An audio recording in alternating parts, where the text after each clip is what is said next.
Alors, tes petits consentements pour la nouvelle fonction. Ouais. Dans quelques semaines, Ophélie se fera prélever ses ovocytes afin de les congeler pour pouvoir éventuellement les utiliser plus tard. À 35 ans, la jeune femme n'a en effet pas de projet d'enfant, mais sait que sa fertilité va désormais en diminuant. J'ai pas une relation de couple stable et sereine et qui me permet d'avoir un projet dans peu de temps.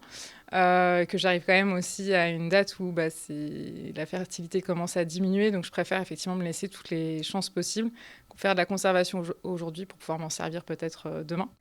Si la loi de bioéthique, qui offre la possibilité aux femmes de 29 à 37 ans de congeler leurs ovocytes sans indication médicale, date de 2021, ce n'est que depuis janvier 2025 que le centre de PMA de La Roche-sur-Yon a obtenu son autorisation de l'ARS. C'était attendu parce qu'en fait, les patientes existaient déjà, bien sûr, mais depuis 2021, elles étaient obligées de remonter, enfin de retourner sur Nantes pour toutes les démarches, en fait.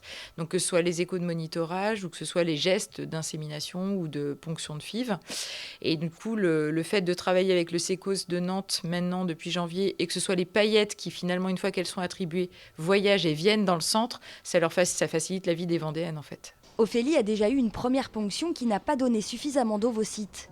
Elle va donc prochainement refaire une stimulation ovarienne et subir un second prélèvement, un geste technique plutôt simple à réaliser. C'est pas très compliqué. Ce que ça va impliquer par contre, c'est une certaine disponibilité pendant 15 jours, 3 semaines, puisqu'elles vont avoir une stimulation ovarienne. Donc cette stimulation, ça consiste à se faire des injections tous les jours pour faire pousser les ovules.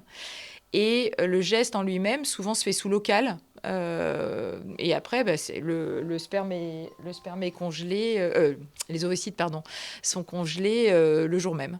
La loi stipule que les patientes ont jusqu'à l'âge de 43 ans pour utiliser ces ovocytes. Depuis janvier, une vingtaine de femmes ont déjà eu recours à la préservation sociétale de fertilité au centre Procréalis de La Roche-sur-Yon.